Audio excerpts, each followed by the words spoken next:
Fermez toutes les portes. On reprendra cette conversation après. Tu es énervé. Excuse-moi. Évitez les disputes comme vous éviteriez les serpents à sonnette. Pourquoi? Si vous gagnez une dispute, vous la perdez.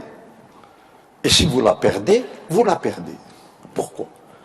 Imagine, j'ai un argument avec ce monsieur. Je vais lui prouver, à travers ma grandeur, que j'ai raison. Je l'écrase. Mais lui, il s'en ira peu convaincu. Dans son cœur, il n'est pas convaincu. Donc j'ai perdu la dispute. Parce qu'il s'en va triste, j'ai perdu la dispute. Et si je gagne, je l'ai perdu aussi. Parce qu'il sera triste. Si je perds, je la perds, bien entendu. Donc l'idéal, c'est d'éviter toutes les disputes. Comme l'on éviterait les serpents à sonnette ou même les tremblements de terre. C'est clair. Ça ne sert à rien de se disputer. C'est une perte d'énergie. Je vous l'ai dit tout à l'heure. Quand on essaie de prouver son point de vue, on perd une énergie phénoménale. Appliquez ce que nous appelons la loi de Dharma. Dharma, c'est D-H-A-R-M-A. C'est quoi la loi de Dharma? Il y a deux positions. La première position, c'est qu'y a-t-il dans cette affaire pour moi? La deuxième position, c'est qu'y a-t-il dans cette affaire pour vous? La loi de Dharma, c'est quand on passe de la première phase vers la deuxième. Ça veut dire, quand on passe de qu'y a-t-il dans cette affaire pour moi à qu'y a-t-il dans cette affaire pour toi, j'ai gagné. Ce n'est plus l'ego qui commande, c'est l'esprit. Et l'esprit, lui, c'est la générosité même. À partir du moment où je passe de la phase qu'y a-t-il pour moi dans cette affaire à qu'y a-t-il pour toi dans cette affaire, j'ai gagné.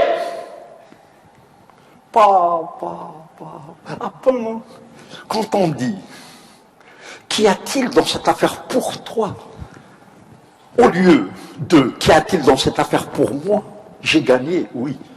C'est la loi de Dharma. Et s'il vous plaît, si vous avez un peu de temps, lisez Deepak Chopra, C-H-O-P-R-A. Enrichissez-vous. Faites-le pour moi. Faites-le pour vos pères, vos mères. Faites-le pour l'Algérie. Faites-le pour mademoiselle Aïda. Faites-le pour monsieur Oularbi qui vous a sponsorisé, qui vous sponsorisera tout le temps. Enrichissez-vous. Donnez de la nourriture à vos cœurs, à vos âmes. Faites un tour dans Google et mettez Deepak Chopra, D-E-E-P-A-K Chopra, C-H-O-P-R-A, et lisez la loi de Dharma. Ou alors la loi de Karma, K-A-R-M-A. C'est quoi la loi de Karma? Effet et cause, cause et effet. Recevoir, c'est d'abord donner. Quoi? Eh oui, plus vous donnez, plus vous recevrez. Le bonheur, ce n'est pas quand on reçoit, c'est quand on donne. Vous voulez recevoir? Donnez. Vous voulez de l'amour? Donnez de l'amour. Vous voulez de l'argent? Donnez de l'argent. Ça ne veut pas dire que je ne vous demande pas de vider vos poches. Un petit geste. Il n'a pas besoin d'être matériel. Un petit sourire, une belle petite phrase. N'aie pas peur, tu réussiras. Oui, je sais que c'est difficile, mais tu es magnifique. Regardez cette belle demoiselle. Comment voulez-vous qu'elle ne réussisse pas en rouge là? Applaudissez-la pour moi. Allah est belle. Le fait que vous soyez ici, vous avez déjà réussi. C'est incroyable. Ça ne veut pas dire que je suis important, mais je partage avec vous les choses qu'on m'a apprises. C'est important de partager. Il faut partager. Il faut enrichir les autres. Alors la loi de Dharma, Au lieu de vous dire, qu'y a-t-il dans cette affaire pour moi? Dites-vous, qu'y a-t-il dans cette affaire pour vous? Oh, vous alignant avec les intérêts des autres, vous ralliez le monde entier autour de vous. Alhamdulillah, alhamdulillah, alhamdulillah, ya Rabbi. Je peux m'exprimer devant mes frères et sœurs avec mon cœur. Alhamdulillah, alhamdulillah, ya Rabbi. S'il est nécessaire de donner ma vie pour vous, je le ferai immédiatement, sans aucune hésitation. Alhamdulillah, alhamdulillah, ya Rabbi. Ma mère de 90 ans, si elle me voyait maintenant, elle vivrait encore 20 ans de plus. Parce qu'elle sait que je vous aime. Elle sait que je vous adore. Elle sait que dans mon cœur, vous êtes très très important. Adorez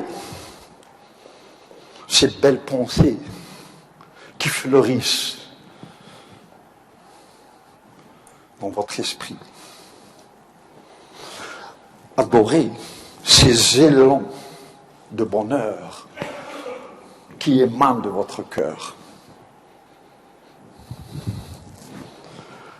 Adorez cette belle musique qui joue dans vos cœurs.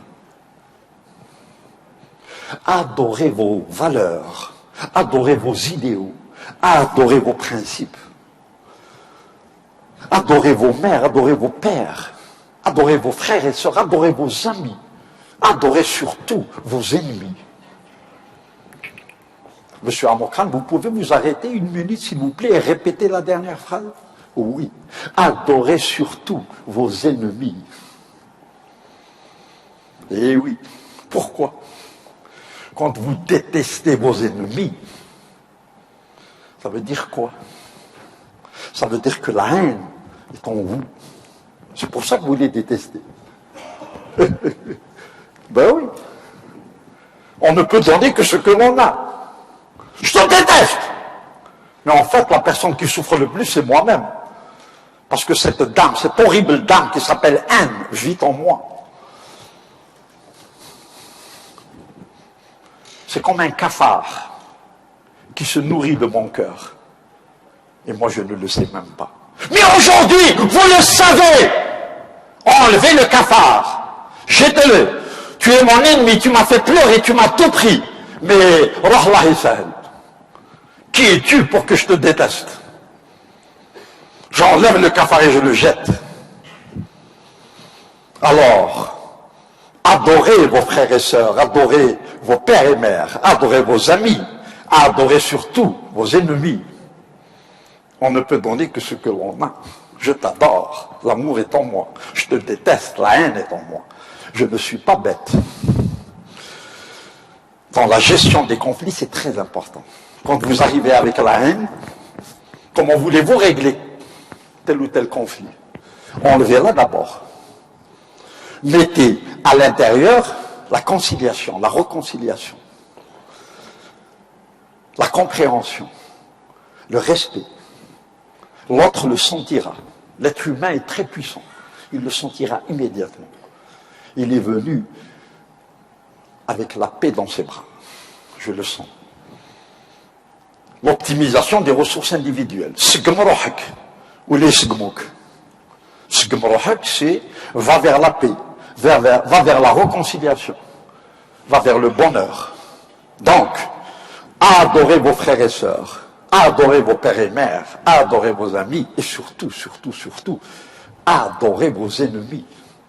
Vous n'avez pas besoin de le leur dire, parce que certains sont tellement irrespectueux, mais au fond de vous-même, c'est la paix.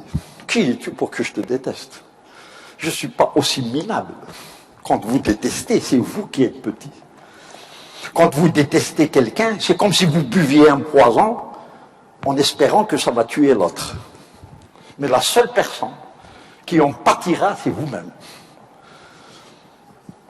Le jour où j'ai réalisé ça, ma vie, ma chère demoiselle, est devenue un très beau ruisseau qui coule avec paix et amour. Ma vie est un beau ruisseau qui coule avec paix et amour. Ah bon, quand je déteste quelqu'un, la seule personne à qui je fais du mal, c'est moi-même, bien sûr. Quand vous détestez quelqu'un, vous prenez un billet d'avion, première classe, pour aller d'Alger à Paris, vous savez ce que vous faites? Vous le prenez avec vous. Oh, vous allez à Paris, il vient avec vous. Laissez-le partir. Libérez-vous. Libérez-vous. Enfin, je suis libre. Mais bien sûr que tu es libre. Pourquoi tu étais en prison? Oui. Quelle prison? La mienne. Celle que j'ai faite avec mes propres mains. En haïssant ce monsieur. Enfin, je suis libre. Je peux aller à Paris seul. Et d'un seul coup, la vie est belle. Quand on déteste quelqu'un, on tourne en rond. Et toute son énergie est gaspillée. Quand on s'en débarrasse, on va droit devant. On a récupéré toute l'énergie gaspillée. La personne qui est détestée, elle ne sait même pas qu'elle est détestée. Et si elle le savait, vous savez ce qu'elle vous dirait? J'ai pas besoin de vous le dire. Vous dites à quelqu'un, tu sais que je te déteste. À votre avis, qu'est-ce qu'elle va vous dire? Et alors? Vous comprenez? Donc, quand vous détestez quelqu'un, la personne elle-même ne le sait même pas. Et si elle le savait, ça serait le dernier de ses soucis. Donc, on ne peut donner que ce que l'on a. On peut apprendre aux autres ce que l'on sait. Nous apprenons aux autres ce que nous savons. Mais nous développons en eux qui nous sommes. Vous avez un professeur de mathématiques. Il est doué en mathématiques, mais il boit beaucoup. Il vous enseignera les mathématiques avec l'alcoolisme. On apprend aux autres ce que nous savons, mais nous reproduisons en eux qui nous sommes. Alors l'idéal serait, pour le bien de la communauté, et surtout pour le nôtre, de combattre l'alcoolisme. C'est ça, être fort. Ou alors, de demander de l'aide. Honorables sont ceux qui remarquent leurs erreurs et qui demandent de l'aide. Malheur à ceux qui reconnaissent leurs erreurs et qui se taisent. Allez vers les autres, demandez de l'aide.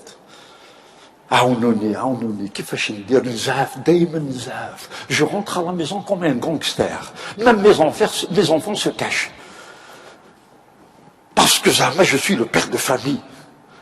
Un père de famille, c'est celui qui crée le bonheur à la maison. C'est celui qui fait sourire ses enfants. Ce n'est pas celui qui leur fait peur. Si tu fais peur à tes enfants, tu as un gros problème, cher monsieur, que tu dois régler. Le conflit, il commence déjà à la maison. Comment veux-tu régler celui des autres? Ben oui.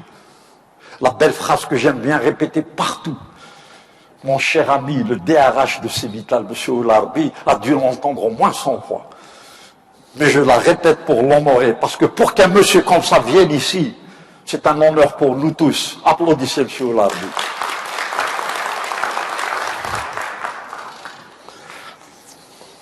C'est magnifique. If you follow your bliss, doors will open where there were only walls. Si vous écoutez votre voix intérieure, donc Dieu, des portes s'ouvriront là où il n'y avait que des murs.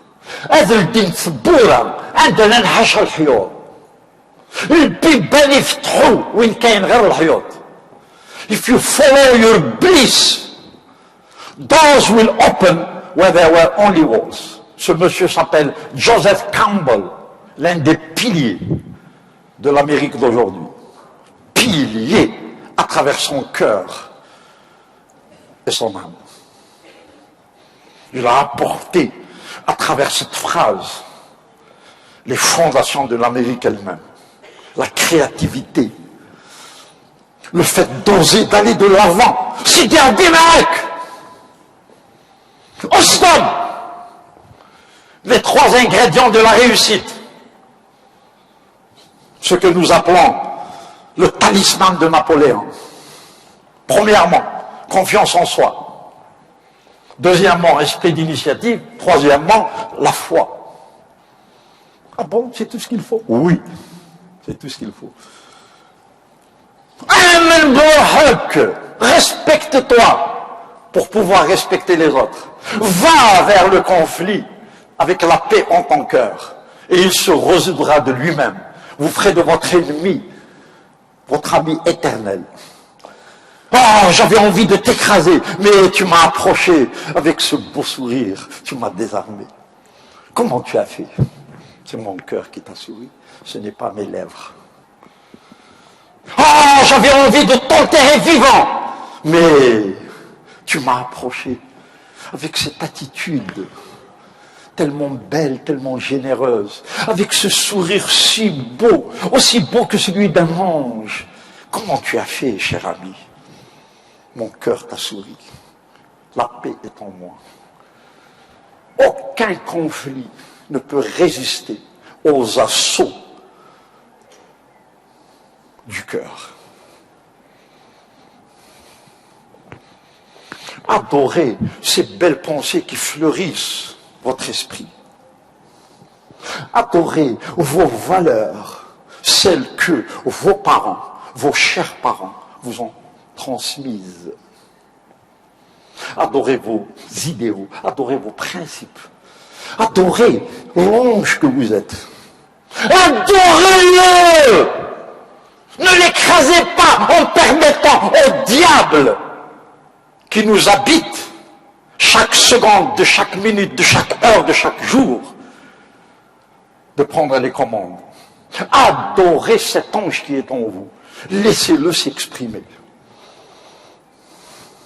Adorez-vous. Adorez cette musique qui joue dans vos cœurs et réussissez. Rappelez-vous de cette phrase. Si vous ne dirigez pas votre imagination vers le supérieur et l'extraordinaire, elle s'en ira toute seule vers l'inférieur et l'ordinaire.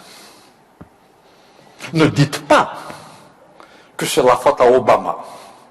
Ne dites pas que c'est la faute à l'économie mondiale. Ne dites pas que c'est la faute à Bouteflika.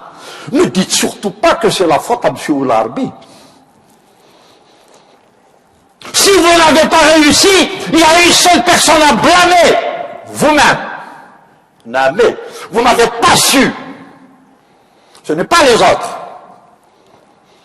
Si vous ne dirigez pas votre imagination vers le supérieur et l'extraordinaire, la pauvre, délaissée, abandonnée par son patron, par sa patronne, elle n'a pas le choix.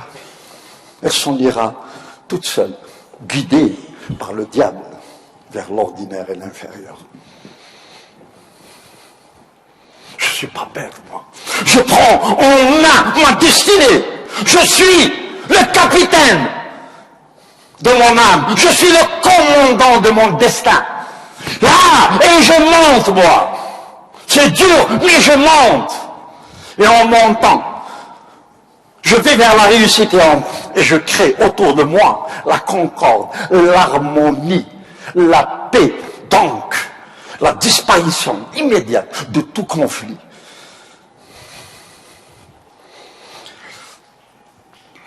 Depuis que je suis né, elle me suit partout. Depuis que je suis né, là où je vais, elle me sourit. Depuis que je suis né, je l'entends me murmurer. N'aie pas peur, Rachid, je suis là. Je te soutiendrai. Je te conseillerai. Je te nourrirai. Je t'habillerai. Là où tu iras, j'y serai. Quand tu as peur, il suffit de penser à moi. Il suffit de m'écouter pour que cette peur s'évapore. N'aie pas peur, Rachid. Je suis avec toi. Mais la vie est dure. Mais pour réussir, il faut se battre contre tous ces titans-là. N'aie pas peur, tu gagneras. Parce que ta place dans ce monde existe. Il t'appartient d'aller la chercher. Elle est à toi. Personne d'autre ne peut la prendre. Chacun de nous a le droit de réussir. N'aie pas peur, Rachid. Vas-y, je suis derrière toi. Je te nourrirai, je te soutiendrai, je t'habillerai. Je te dorloterai. Je te prendrai dans mes bras pour te chanter la plus douce des mélodies. Mesdames et messieurs, ma voix intérieure. Merci beaucoup.